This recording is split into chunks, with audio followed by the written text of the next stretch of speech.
Elə darıxıram olmayan kimi, xəyalın arxamca sürüyür məni.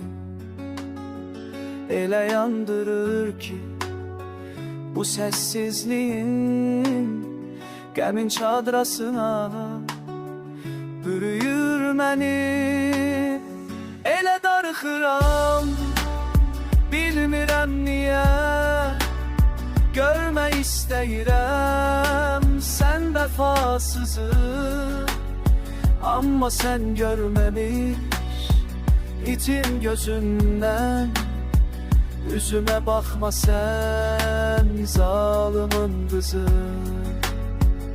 Elə darıxıram, yenə çox nahaq, zənnincə vecinə deyiləm sənin. O mənəm qəflətən, baxaram geri, əgər qulağıma çataysa səsin.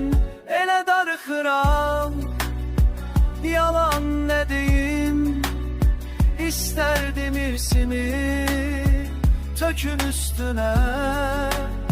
Elə istəyirəm unudum səni, zülmət pərdəsini çəkin üstünə.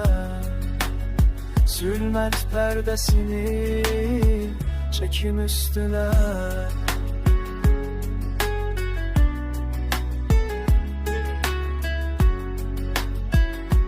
Yenə sənsiz həsrətə buruluram, hər gecə sənin adını pıçıldayıram.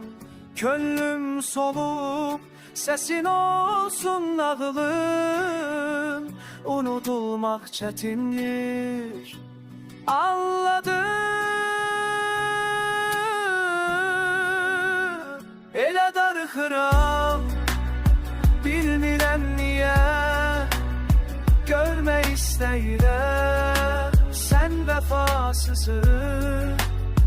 Amma sən görməmiş itim gözündən, üzünə baxma sən zalımın qızı.